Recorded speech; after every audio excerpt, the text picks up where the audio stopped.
Hello everyone, आप सभी का मेरे इस YouTube channel complete math tutorial में स्वागत है। आज का हमारा टॉपिक है rank of a matrix bye echelon form. ये लीनियर अलजेब्रा का भी एक इम्पॉर्टेंट टॉपिक है। लीनियर अलजेब्रा के ऊपर मैं ऑलरेडी पहले कई वीडियो अपलोड कर चुकी हूँ। उसी सीरीज़ में आज हम लोग ये टॉपिक ले रहे हैं rank of a matrix bye echelon form. तो चलिए वीडियो को आगे स्टार्ट करते हैं। हम एक क्वेश्चन सॉल्व करेंगे एशलॉन फॉर्म से रैंक कैसे फाइंड आउट की जाती है। Find the rank of following matrix bye echelon form. आपको क्वेश्चन में ये मैट्रिक्स गिवन है, इस मैट्रिक्स की हमें रैंक फाइंड आउट करना है। इस मैट्रिक्स को आपको एशलॉन फॉर्म में कन्वर्ट करना है। तो हमारा ये मैट्रिक्स 1 2 0 5 2 3 1 4 -1 एंड 1 ये आपको क्वेश्चन में गिवन है। इस मैट्रिक्स की अपने को रैंक फाइंड आउट करना है। पहले हम इसे एशलॉन फॉर्म में कन्वर्ट करेंगे और फिर एशलॉन फॉर्म में कन्वर्ट करने के बाद हम रैंक बताएंगे कि इस मैट्रिक्स की रैंक कितनी है। तो चलिए सॉल्यूशन स्टार्ट करते हैं। ओके, तो ये हमारा गिवन मैट्रिक्स है और अब हम इसे सबसे पहले एशलॉन फॉर्म में कन्वर्ट करेंगे। एशलॉन फॉर्म में कन्वर्ट करने के लिए आपको row operations and column operations या एलिमेंट्री रो और कॉलम ऑपरेशंस आपको पता होना चाहिए। तो elementary row and column operations के ऊपर मैंने ऑलरेडी अपना एक वीडियो अपलोड कर दिया है, जिसके लिंक मैं आप लोगों को डिस्क्रिप्शन बॉक्स में दे दूँगी। और अगर आप ऊपर आई बटन पे भी क्लिक करेंगे तो आपको उसकी लिंक ईजिली मिल जाएगी। तो हम सबसे पहले अभी शॉर्ट में देख लेते हैं कि एलिमेंट्री ऑपरेशंस क्या होती हैं। तो these are the 3 elementary row and column operations. First operation is interchange of any two rows or columns of a matrix. Second one is multiplication of elements of a row or column by a non-zero number. And third one is add a multiple of one zero to another. तो ये तीनों operation का हम use करके हम हमारे given matrix को echelon form में कन्वर्ट करने वाले हैं। पर एशलॉन फॉर्म में कन्वर्ट करने के लिए आपको केवल रो ऑपरेशन का ही यूज़ करना होता है, ओनली रो ऑपरेशंस। तो हम रो ऑपरेशन अप्लाई करेंगे। तो एशलॉन फॉर्म में मैट्रिक्स को एशलॉन फॉर्म में कन्वर्ट करने के लिए स्टार्टिंग कैसे की जाती है। तो हम सबसे पहले हमारी फर्स्ट रो की लीडिंग एंट्री या नॉन जीरो एंट्री या पीवट एंट्री देखते हैं। तो ये हमारी फर्स्ट रो है और फर्स्ट रो की हमारी नॉन जीरो एंट्री है 1। इसी 1 को हम लीडिंग एलिमेंट और इस फर्स्ट रो का लीडिंग एलिमेंट और इसी 1 को हम फर्स्ट रो का पीवट एलिमेंट भी बोलते हैं। तो ये 1 हम ये सबसे पहले चेक करेंगे कि ये 1 किस कॉलम में है। तो ये 1 फर्स्ट कॉलम में है। तो एशलॉन फॉर्म में अगर आपको कन्वर्ट करना है मैट्रिक्स को, तो लीडिंग एंट्री जिस कॉलम में है उस कॉलम के लीडिंग एंट्री के बिलो जितने एलिमेंट है उन सभी एलिमेंट को 0 करना होता है। तो हमारा टारगेट इस 2 को 0 बनाना है और इस -1 को 0 बनाना है, जिसके लिए हम केवल रो ऑपरेशंस का ही यूज़ करेंगे। और ये 3 रो ऑपरेशंस आपको बताई हैं, इन्हीं में से कोई एक ऑपरेशन का यूज़ करके हम 2 और -1 को 0 बनाएंगे। तो 2 और -1 को 0 बनाने के लिए हम ये 2 ऑपरेशंस का यूज़ करेंगे। सबसे पहले हम अगर हमें 2 को 0 बनाना है तो इस 2 को 0 बनाने के लिए हम R2 पर ये ऑपरेशन अप्लाई करेंगे। R2 tends to R2 plus -2 into R1। मतलब ये ऑपरेशन हमारी थर्ड ऑपरेशन जैसी है। Add a multiple of one row to another. यहाँ पे मल्टीपल ऑफ 1 रो से मतलब R1 में हम -2 का मल्टीप्लाई करने वाले हैं। तो ये मल्टीपल हो गया फर्स्ट रो का और फिर जो आंसर आएगा उसे हम ऐड करने वाले हैं to another row. Another row का मतलब हम उसे सेकेंड रो में ले जा करके ऐड करेंगे। तो ये ऐसी हमारी थर्ड ऑपरेशन है। सिमिलरली हमें -1 को 0 बनाना है। तो -1 को 0 बनाने के लिए हम थर्ड रो पर ऑपरेशन अप्लाई करेंगे। R3 tends to R3 plus R1। इससे हमारा ये -1 0 बन जाएगा। तो सबसे पहले हम R2 पे ऑपरेशन अप्लाई करने वाले हैं और देखते हैं R2 पर ऑपरेशन अप्लाई करके हमारा नेक्स्ट मैट्रिक्स क्या बनता है। तो ये हमारा नेक्स्ट मैट्रिक्स है। R2 और R3 पे अगर हम ये ऑपरेशन अप्लाई करेंगे तो हमारा नेक्स्ट मैट्रिक्स ये आंसर आने वाला है। तो कैसे ऑपरेशन अप्लाई करिए यहाँ पर, सबसे पहले हम R2 पे देखते हैं। तो R1 में आपको -2 का मल्टीप्लाई करना है। तो अगर हम इस 1 में -2 का मल्टीप्लाई करें तो -2 आंसर आएगा, और अगर हम इस 2 में ले जा कर के ऐड करें तो 0 आंसर आने वाला है। इसी 2 में अगर हम -2 का मल्टीप्लाई करेंगे तो -4 आंसर आएगा, और अगर हम उसे ले जा कर के 3 में ले जा कर के ऐड करेंगे तो -1 आंसर आने वाला है।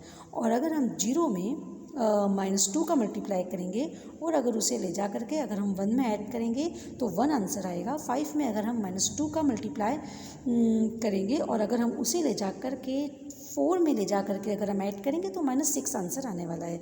तो ये ऐसे हमारी सेकेंड रो पूरी चेंज होने वाली है।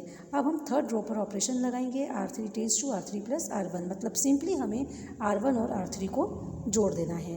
तो चलिए R1 और R3 को जोड़ देते हैं। इसमें हम कोरस्पॉन्डिंग एलिमेंट्स को जोड़ेंगे। तो यहाँ से अगर हमने 1 लिया, R1 में से अगर हमने 1 लिया, R3 में से अगर हमने -1 लिया, तो ये ऐड होके कितना हो जाएगा 0। 2 को अगर हम -1 में ले जा कर के ऐड करेंगे तो 1 आंसर आएगा। 0 में अगर हम -1 को ले जा कर के ऐड करेंगे तो -1 आंसर आएगा, और अगर हम 5 में 1 को ले जा कर के ऐड करेंगे तो 6 आंसर आएगा। तो ऐसे हमारी थर्ड रो पूरी चेंज हो जाने वाली है। अब हम बढ़ते हैं हमारे सेकेंड रो के लीडिंग एलिमेंट की तरफ। आपको हर रो का लीडिंग एलिमेंट चेक करना है कि हर रो का लीडिंग एलिमेंट कौन सा है। यही एशलॉन फॉर्म में मैट्रिक्स को कन्वर्ट करने की प्रोसेस है। तो अभी हमने फर्स्ट रो का लीडिंग एलिमेंट हमने देखा था। फर्स्ट रो का लीडिंग एलिमेंट था 1, और 1 जिस कॉलम में है उस कॉलम के लीडिंग एलिमेंट के बिलो जितने एलिमेंट होते हैं उन सबको 0 करना होता है। तो हम हमारा पहली स्टेप पूरी कर चुके हैं। हमने 2 और -1 दोनों को क्या बना दिया है 0। अब हम सेकेंड रो की तरफ मूव करेंगे। तो सेकेंड रो का अगर हम लीडिंग एलिमेंट देखें, ये हमारी सेकेंड रो है, 0 -1 1 -6, और अगर हम इसका लीडिंग एलिमेंट देखें, पीवट एलिमेंट देखें तो -1 है। अब ये -1 आपको ये देखना है कि ये किस कॉलम में है। तो -1 सेकेंड कॉलम में है।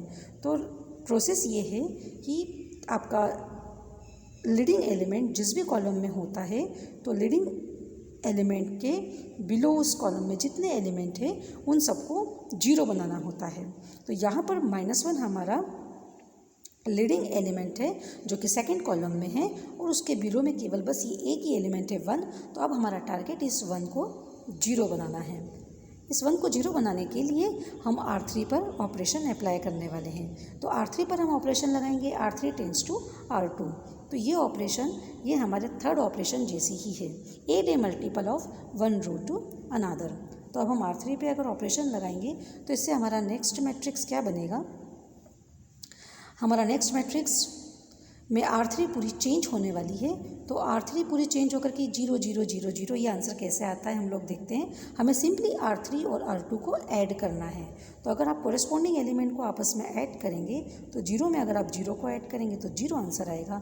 -1 में अगर आप 1 को ऐड करेंगे तो 0 आंसर आएगा। 1 में अगर आप -1 को ऐड करेंगे तो 0 आंसर आएगा। -6 में अगर आप 6 को ऐड करेंगे तो 0 आंसर आएगा। तो ये पूरी थर्ड रो कम्प्लीटली क्या बन चुकी है, 0 बन गई है। अब हम बढ़ते हैं हमारी नेक्स्ट रो की तरफ। आपको ये प्रोसेस तब तक करना है जब तक कि आपका लीडिंग एलिमेंट किसी रो में बच रहा है। आपको रो वाइज नीचे मूव करना है और आपको रो वाइज स्टडी करना है कि जिस भी रो का आपको लीडिंग एलिमेंट दिखे वो लीडिंग एलिमेंट किस कॉलम में है, उस कॉलम के लीडिंग एलिमेंट के बिलो के सारे एलिमेंट आपको 0 करने होते हैं। यही एशलॉन फॉर्म का टेक्निक है। तो अब हम थर्ड रो की तरफ आगे बढ़ते हैं। तो थर्ड रो में अगर हम देखें तो पूरी थर्ड रो कम्प्लीटली 0 बन चुकी है। इसमें कोई भी अब लीडिंग एलिमेंट आपको नहीं मिलेगा, मतलब कोई भी नॉन जीरो एंट्री नहीं है। तो हम हमारी प्रोसेस यहाँ पर स्टॉप कर देंगे और हम ये कह सकते हैं कि हम यहाँ पर अब हम इस मैट्रिक्स को पहचान लेते हैं और ये कहेंगे कि yes this matrix is in echelon form. तो एशलॉन फॉर्म भी अगर आपको अभी भी ये टॉपिक अगर आपको अच्छे से नहीं आता है तो आप एशलॉन फॉर्म के ऊपर भी मैंने ऑलरेडी दो वीडियो अपलोड में कर चुकी हूँ, जिसके लिंक मैं आप लोगों को डिस्क्रिप्शन बॉक्स में दे दूँगी और आप लोगों को आई बटन पे भी अगर आप क्लिक करेंगे तो उसकी लिंक आपको ईजिली मिलेगी। सेकेंड वीडियो में मैंने आपको एशलॉन फॉर्म ट्रिक से बताया है और फर्स्ट वीडियो में आपको बाय द डेफिनेशन समझाया है कि एशलॉन फॉर्म में एशलॉन फॉर्म क्या होता है, और सेकंड फॉर्म में मैंने आपको ट्रिक से समझाया है कि आप सिंपल एक ट्रिक यूज़ करके भी बता सकते हैं कि this matrix is in echelon form और नॉट। तो अभी हमारा ये जो मैट्रिक्स है वो एशलॉन फॉर्म में कन्वर्ट हो चुका है, क्योंकि अगर हम रो वाइज अगर हम जैसे जैसे नीचे उतरें तो आप यहाँ पर देख रहे हैं कि नंबर ऑफ़ जीरोज़, अगर हम फर्स्ट रो की बात करें तो यहाँ पे फर्स्ट रो में जो स्टार्टिंग के नंबर ऑफ़ जीरोज़ हमें मिले ही नहीं, इसका मतलब नंबर ऑफ़ जीरोज़ 0 हैं। सेकेंड रो में नंबर ऑफ़ जीरो 1 है और थर्ड रो में नंबर ऑफ़ जीरोज़ 4 हैं। तो डेफिनेशन और ट्रिक ये कहती है कि अगर आप जैसे जैसे रो में नीचे उतर रहे हैं आपके नंबर ऑफ़ जीरोज़ कंटिन्यूएशन में इंक्रीज़ होना चाहिए। और अगर आपको अभी भी ये टेक्निक नहीं आई है तो आप सेकेंड वाला मेरा वीडियो देखिए, जिसके लिंक मैं आप लोगों को डिस्क्रिप्शन बॉक्स में भी दे दूँगी और ऊपर आई बटन पे भी आप क्लिक करेंगे तो इसकी लिंक आपको तुरंत मिल जाएगी। उसमें मैंने ट्रिक से पूरा डिटेल में एक्सप्लेन किया है कि आप किस मैट्रिक्स को तुरंत पहचान सकते हैं कि अगर आपके सामने कोई मैट्रिक्स लिखा है तो आप बता सकते हैं कि yes this matrix is in echelon form, no this matrix is not in echelon form. तो अभी तो फिलहाल हमारे इस क्वेश्चन में ये मैट्रिक्स हम देख रहे हैं कि एशलॉन फॉर्म में कन्वर्ट हो चुका है। अब हम एशलॉन फॉर्म में अगर कोई मैट्रिक्स कन्वर्ट हो जाता है तो हम हमारे गिवन मैट्रिक्स की डायरेक्टली बता सकते हैं कि रैंक क्या होगी, क्योंकि एलिमेंट्री रो ऑपरेशन अप्लाई करने से किसी भी मैट्रिक्स पर अगर हम एलिमेंट्री ऑपरेशंस अगर अप्लाई करते हैं तो मैट्रिक्स की प्रॉपर्टीज़ पर, रैंक की प्रॉपर्टीज़ पर कोई चेंज नहीं होता है। जो गिवन मैट्रिक्स की रैंक होगी वही इस एशलॉन फॉर्म की जो रैंक होगी वही गिवन मैट्रिक्स की रैंक होगी। And so the rank of the given matrix, तो rank of the given matrix echelon form से कैसे निकालते हैं? Number of non zero rows in echelon form. मतलब अब हमारा जो मैट्रिक्स ये जो एशलॉन फॉर्म में कन्वर्ट हो चुका है इसमें हम नॉन जीरो रो काउंट करेंगे। तो अगर हम फर्स्ट रो देखें तो ये नॉन जीरो रो है। नॉन जीरो रो का मतलब ऐसी रो जिसमें एटलीस्ट आपको एक नॉन जीरो नंबर मिल जाए। तो 1 2 5 इसमें नॉन जीरो रोज है ये, क्योंकि 1 2 5 सब नॉन जीरो नंबर है। तो yes this is non zero row. So second row is also non zero row. और अगर हम थर्ड रो की बात करें तो वो पूरी कंप्लीटली ज़ीरो बन चुकी है, तो ये नॉन जीरो रो नहीं है। तो ऐसे हमारे इस एशलॉन फॉर्म में केवल दो ही आपको नॉन जीरो रो दिख रही हैं। So rank of the given matrix is number of non zero rows in echelon form, और number of non zero rows कितनी है? 2। And so the rank of the given matrix is 2। तो हमें जो question में ये मैट्रिक्स गिवन दिया हुआ है इस मैट्रिक्स की रैंक कितनी है?